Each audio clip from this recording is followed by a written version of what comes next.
యువగళం జైత్రయాత్ర విజయోత్సవ సభ జరగబోతోంది. విజయనగరం జిల్లా పోలిపల్లి దగ్గర బహిరంగ సభకు ఏర్పాట్లు పూర్తవుతూ ఉన్నాయి. ఈ సభకు టీడీపీ అధినేత చంద్రబాబు హాజరవుతూ ఉన్నారు. జనసేన అధినేత పవన్ కళ్యాణ్ హాజరవుతారా లేదా అనే దాని మీద ఇప్పటికీ స్పష్టత రాలేదు. ఈ వేదికపై నుంచే చంద్రబాబు పవన్ కళ్యాణ్లు ఎన్నికల శంఖారావం పూరించనున్నారు అని చెప్పి ఇరు పార్టీల అగ్రనాయకులు చెబుతోన్న పరిస్థితి. కానీ పవన్ కళ్యాణ్ ఇప్పటి వరకు ఎటువంటి స్పష్టత ఇవ్వలేదు. యువగళం జైత్రయాత్ర విజయోత్సవ సభకు పవన్ హాజరవుతారా లేదా అనే దానిపై ఇంకా సస్పెన్స్ నెలకొంది. సభ కోసం లక్షలాది మందిని తరలించేందుకు టీడీపీ ఏర్పాట్లు చేస్తోంది. ఇప్పటికే 7 రైళ్లను బుక్ చేసింది. ప్రైవేటు వాహనాలను కూడా భారీగా ఎంగేజ్ చేసుకుంది. సో యువగళం పాదయాత్ర మొత్తం 226 రోజుల పాటు జరిగింది. 3126 కిలోమీటర్ల మేర ఈ యువగళం పాదయాత్ర సాగింది. ఎన్నో అవాంతరాలు, అడ్డంకులు, ఒడిదుడుకులు మధ్య ఈ యాత్ర సాగింది. చాలా కాలం గ్యాప్ ఇచ్చారు ఈ పాదయాత్రలో. చంద్రబాబు నాయుడు అరెస్ట్ అయిన తర్వాత ఢిల్లీ వెళ్ళిపోయారు నారా లోకేష్. అక్కడే దాదాపు నెలకు పైగా అక్కడే గడిపిన పరిస్థితి ఉంది. మధ్యలో ఒక 2 సార్లు మాత్రం ఆయన చంద్రబాబు నాయుడుతో ములాఖాత్ అవ్వడానికి ఇక్కడికి వచ్చిన పరిస్థితి. అదే క్రమంలో వైసీపీ నాయకులు ఎద్దేవా చేశారు. అరెస్టు భయంతోనే లోకేష్ ఢిల్లీలో తలదాచుకున్నాడు అని చెప్పి ఎద్దేవా చేసిన పరిస్థితి. ఆ తర్వాత అనూహ్యంగా ఎక్కడైతే స్టాప్ చేశారో అక్కడి నుంచే లోకేష్ యువగళం పాదయాత్రను స్టార్ట్ చేశారు. నిన్న యువగళం పాదయాత్ర వైజాగ్లో ముగిసింది. దానికి సంబంధించి ఒక పైలాన్ని కూడా అక్కడ ఆవిష్కరించారు. టీడీపీ శ్రేణులంతా కూడా విజయనగరం వైపు తరలి వెడుతోన్న పరిస్థితి కనిపిస్తోంది.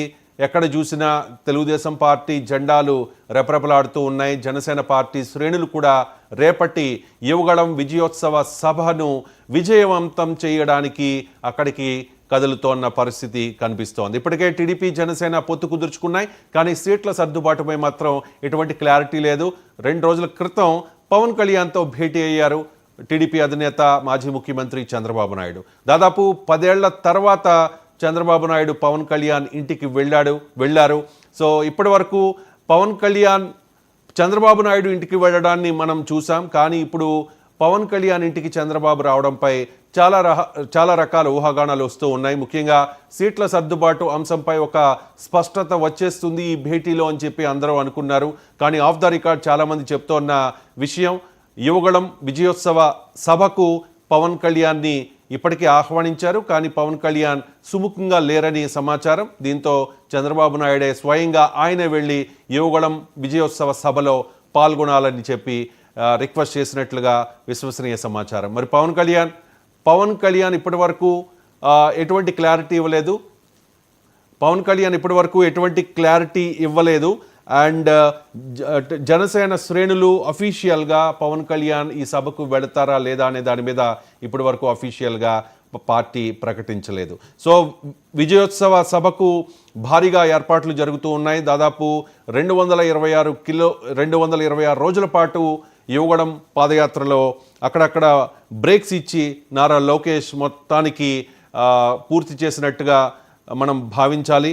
నారా లోకేష్ పాదయాత్ర స్టార్ట్ చేసిన తర్వాత వైసీపీ నాయకులు పదే చాలా ఆరోపణలు చేశారు. బరువు తగ్గించుకోవడానికి చేస్తూ ఉన్నారని ఒకళ్ళంటే కొడాలి నాని అయితే కాస్త అసభ్య పదజాలంతో ఎద్దేవా చేసిన పరిస్థితి. సెటైరిక్గా వెటకారంగా కొడాలి నాని లాంటి వాళ్ళు రోజా కూడా పదే ఆరోపణలు చేసిన పరిస్థితి ఉంది. మొత్తానికి లోకేష్ యువగళం పాదయాత్ర పూర్తయింది నిన్నటితో.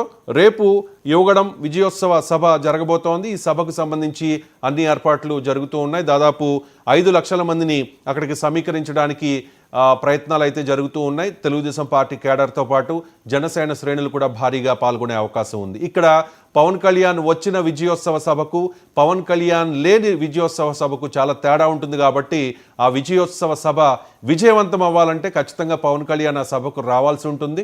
మామూలుగా ఏ సభ అయినా జరగాలంటే ఏ పార్టీ అయినా కూడా జనాల్ని పోగేయాల్సి ఉంటుంది, సమీకరించాల్సి ఉంటుంది, బలవంతంగా తరలించాల్సి ఉంటుంది, వాళ్లకు ఏదో ఆఫర్ చేసి తీసుకెళ్లాల్సిన ప్రయత్నం చేయాల్సి ఉంటుంది. అది అన్ని పార్టీలకు కూడా డబ్బుతో కూడుకున్న విషయం. చాలా దానికి ఖర్చు పెట్టాల్సిన పరిస్థితి ఉంటుంది. కానీ పవన్ కళ్యాణ్ ఆ సభకు వస్తూ ఉన్నారంటే స్వచ్ఛందంగా జన సైనికులందరూ కూడా ఆ సభకు వస్తారు. కాబట్టి మరింత విజయవంతం చేయాలంటే ఖచ్చితంగా పవన్ కళ్యాణ్ ఆ సభకు రావాలి. ఆ సభకు ఖచ్చితంగా పవన్ హాజరయ్యేలా చేయాలి అని చెప్పి కాస్త ఒత్తిడి పవన్ కళ్యాణ్ మీద ఉన్నట్టు, జనసేన క్యాడర్ మీద ఉన్నట్టు, ముఖ్యంగా Janasena party political affairs committee chairman Nadendla Manohar Pawan కళ్యాణ్ని ఆ సభకు తీసుకొచ్చేందుకు శతవిధాలా ప్రయత్నిస్తున్నట్లుగా సమాచారం అందుతోంది. కానీ ఇప్పటి వరకు పవన్ కళ్యాణ్ అఫీషియల్గా చెప్పలేదు, జనసేన పార్టీ కూడా అఫీషియల్గా ఎటువంటి అనౌన్స్మెంటు ఇవ్వలేదు రేపు జరిగే విజయోత్సవ సభకు పవన్ హాజరవుతారా లేదా అనే దాని మీద. సో సభకైతే ఏర్పాట్లు భారీగా జరుగుతూ ఉన్నాయి, మనం చూస్తూ ఉంటాం. తెలుగుదేశం పార్టీ ఏ సభ నిర్వహించినా, ముఖ్యంగా మహానాడు లాంటి కార్యక్రమాల్ని చాలా సక్సెస్ఫుల్గా ఆర్గనైజ్ చేయడంలో తెలుగుదేశం పార్టీ స్టైలే వేరు. ఆ పార్టీకి ఉన్న ఆర్గనైజ్డ్ సిస్టమ్స్, ఆ వ్యవస్థలన్నీ కూడా ఆ పార్టీ పెట్టిన ఏ సభనైనా ఏ కార్యక్రమాన్నైనా సక్సెస్ దిశగా నడిపిస్తూ ఉంటాయి. సో ఖచ్చితంగా లోకేష్ 3126 కిలోమీటర్లు ఈ పాదయాత్ర చేశారు. గతంలో పాదయాత్ర చేసిన చాలామంది ముఖ్యమంత్రులు అయ్యారు. వైఎస్ఆర్ ముఖ్యమంత్రి అయ్యారు పాదయాత్ర చేసి, ఆ తర్వాత చంద్రబాబు నాయుడు అధికారం కోల్పోయిన తర్వాత 2014 ఎన్నికలకు ముందు పాదయాత్ర చేశారు, ఆయన ముఖ్యమంత్రి అయ్యారు. జగన్మోహన్ రెడ్డి కూడా ప్రజా సంకల్ప యాత్ర 4368 కిలోమీటర్లు అనుకుంటా, 3468 కిలోమీటర్లు. సో ఆయన కూడా ముఖ్యమంత్రి అయ్యారు. కానీ ఇక్కడ లోకేష్ ముఖ్యమంత్రి అవడానికి కాదు, కానీ భవిష్యత్ ముఖ్యమంత్రిగా ప్రొజెక్ట్ చేసుకునే ప్రయత్నంలో భాగంగా ఈ పాదయాత్ర చేపట్టారని చెప్పి తెలుగుదేశం పార్టీ నాయకులు చెప్తోన్న పరిస్థితి. సో ఈ విజయోత్సవ సభకు ఎటువంటి ఏర్పాట్లు జరుగుతున్నాయనే దాని మీద మా విజయనగరం జిల్లా ప్రతినిధి పరశురాం అప్డేట్స్ అందిస్తారు. పరశురాం. రవి, టీడీపీ జాతీయ ప్రధాన కార్యదర్శి నారా లోకేష్ 226వ రోజు ముగింపు సభను విజయనగరం జిల్లా బాబాపురం మండలం పోలిపల్లి గ్రామంలో సభాస్థలిని ఏర్పాటు చేశారు. అయితే ఈ సభాస్థలి ఏర్పాట్లు నిన్నటి నుంచి గత వారం రోజుల నుంచి కూడా మమ్మల్ని రాజకీయ నాయకులు అందరూ చేస్తూనే ఉన్నారు. అయితే నిన్న రాత్రి విశాఖ జిల్లాలోన పాదయాత్ర ముగించుకొని నిన్న రాత్రి అది సభాస్థలానికి దగ్గరగా ఉన్న సన్ రైజ్ రిసార్ట్ లో జాతీయ ప్రధాన కార్యదర్శి నారా లోకేష్ అక్కడికి వచ్చి రాత్రే బస చేసి ఉన్నారు. ఇప్పుడు రేపు జరగబోయే కార్యక్రమానికి కూడా ఎటువంటి ఆటంకాలు లేకుండా ఏర్పాట్లన్నీ పూర్తిగా జరిగేటట్టు దగ్గరుండి నాయకులందరినీ ఇంకా సభా ప్రాంగణం దగ్గర పంపిస్తూ శుభ్రంగా ఏర్పాట్లు చేయమని చెప్పేసి అదే చెప్తూనే ఉన్నారు. అయితే దీనికి సంబంధించిన రేపు ముగింపు సభకు సంబంధించిన నాయకులు వస్తున్నారు. చంద్రబాబు నాయుడు, పవన్ కళ్యాణ్, నారా లోకేష్ ముగ్గురు ఒకే వేదిక పైకి రావడానికి ప్రజలందరూ ఆకాంక్షిస్తూ ఉన్నారు. దాంతో పాటు ఇప్పుడు జనసేన పార్టీకి సంబంధించి ఎటువంటి అఫీషియల్ నిర్ణయం లేకపోయినా జనసేన కార్యకర్తలందరూ కూడా ఖచ్చితంగా ఈ సభకు రావాలని చెప్పేసి కోరుకుంటున్నారు. సుమారు 3 నుంచి 4 లక్షల మంది జనాన్ని ఏర్పాటు చేసే విధంగా సభాస్థలిని ఏర్పాటు చేస్తున్నారు. అయితే ఈ సభాస్థలలో ఎటువంటి అవాంఛనీయ సంఘటనలు జరగకుండా ముందుగానే ఇక్కడ ఉన్న రాజకీయ నాయకులంతా, అదే టీడీపీ పెద్దలంతా కలిపి గత వారం రోజుల నుంచి చేస్తున్న సభాస్థలను పరీక్షిస్తూ ఈ రోజు కూడా మళ్ళీ సభాస్థలం మీద ముందుగానే ఉండి పరిశీలన చేస్తూ ఎటువంటి అవాంఛనీయ సంఘటనలు జరగకుండాను ప్రశాంతంగా ఉండేటట్టు సభ ప్రశాంతంగా జరిగేటట్టు ఏర్పాట్లు చేస్తున్నారు. ప్రస్తుతం అయితే అక్కడ మన బుద్ధ వెంకన్న, టీడీపీ కోసపాటి అశోక్ గజపతిరాజు, తర్వాత అక్కడి నుంచి కళా వెంకటరావు గారు వీళ్ళంతా కలిసి ప్రస్తుతం గత 2 రోజుల నుంచి సభాస్థలం దగ్గర ఉండి అక్కడే ఏర్పాట్లు చేస్తున్నారు. అయితే జనసేన పార్టీకి సంబంధించి కార్యకర్తలు కూడా చాలా ఎక్కువ మందిని గ్యాదర్ చేస్తూ ఉన్నారు. ఎక్కువ మంది రావడానికి, తర్వాత పవన్ కళ్యాణ్ వస్తున్నారు అనే ఒకే ఒక కారణంతో జనసేన నాయకులు కూడా రావడానికి వాళ్ళ కార్యకర్తలకి, వాళ్ళ జన సైనికులకి అందరికీ పిలుపునివ్వడం అయితే జరిగింది. అయితే పరశురాం, పవన్ కళ్యాణ్ వస్తున్నారా లేదా, మీరు అక్కడే సభా ప్రాంగణం దగ్గర పోలిపల్లి దగ్గర ఉన్నారు కాబట్టి తెలుగుదేశం పార్టీ నాయకుల్లో ఎటువంటి చర్చ జరుగుతోంది? అంటే ఆయన వస్తున్నారనే సమాచారం తెలుగుదేశం పార్టీ నాయకులకు ఉందా? రవి, అక్కడ తెలుగుదేశం పార్టీ నాయకులు అయితే మాత్రం పవన్ కళ్యాణ్ తప్పకుండా వస్తున్నారు. పవన్ కళ్యాణ్ తో పాటు నారా చంద్రబాబు నాయుడు గారు వస్తున్నారు. లోకేష్ అలాగే ఇక్కడే ఉన్నారు కాబట్టి పవన్ కళ్యాణ్ అయితే తప్పనిసరిగా సభాస్థలికి హాజరవుతారని చెప్పేసి చెప్పడం జరుగుతుంది. ఇదే విషయమే నేను చంద్రబాబు కూడా పవన్ కళ్యాణ్ గారిని కలవడానికి వెళ్ళింది కాబట్టి పవన్ కళ్యాణ్ వస్తున్నట్టు మాకు వస్తున్న సమాచారం. దీనికి సంబంధించి మనకి ఎవరైతే నెల్లిమర్లకు సంబంధించి ఇన్ఛార్జీలు ఉన్నారో వాళ్ళందరినీ పిలిపించి వాళ్ళతో పాటు పవన్ కళ్యాణ్ కూడా వస్తున్నారు కాబట్టి మన జన సైనికులు కలిపి మనము అంతా కలిసి ఈ సభని దిగ్విజయం చేద్దాం అనే ఉద్దేశంతో జన సైనికులు కూడా నియోజకవర్గ ఇన్ఛార్జి వాళ్ళని కూడా పిలిపించి వాళ్ళతో మాట్లాడడం కూడా జరుగుతుంది. రవి, రైట్. పరశురాం, ఇప్పటికే ఉమ్మడి మేనిఫెస్టోకి సంబంధించి కీలకమైన చర్చలు జరుగుతూ ఉన్నాయి. అలాగే సీట్ల సర్దుబాటు విషయంలో కూడా చర్చలు జరుగుతూ ఉన్నాయి. నిన్న కాక మొన్న చంద్రబాబు నాయుడే స్వయంగా పవన్ కళ్యాణ్ ఇంటికి వెళ్ళి దీని మీద సుదీర్ఘమైన చర్చ జరిగినట్టుగా సమాచారం.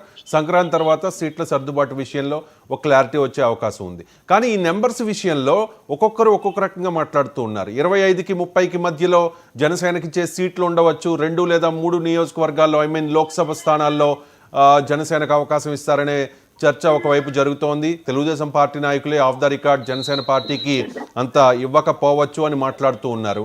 కానీ అక్కడ అంటే ఈ హడావుడి నడుస్తోంది కాబట్టి దాదాపు ఒక 2-3 రోజులుగా వైజాగ్ వేదికగా మొత్తం తెలుగుదేశం పార్టీ రాజకీయం నడుస్తున్న పరిస్థితి కాబట్టి ఎటువంటి చర్చ జరుగుతోంది తెలుగుదేశం పార్టీ నాయకుల్లో జనసేనకి ఇచ్చే సీట్ల విషయంలో? జనసేనకు సంబంధించి ఇచ్చే సీట్లలో విజయనగరం జిల్లాకు సంబంధించి ఇచ్చే ఒక సీట్ ఇవ్వచ్చు, లేకపోతే లేదు.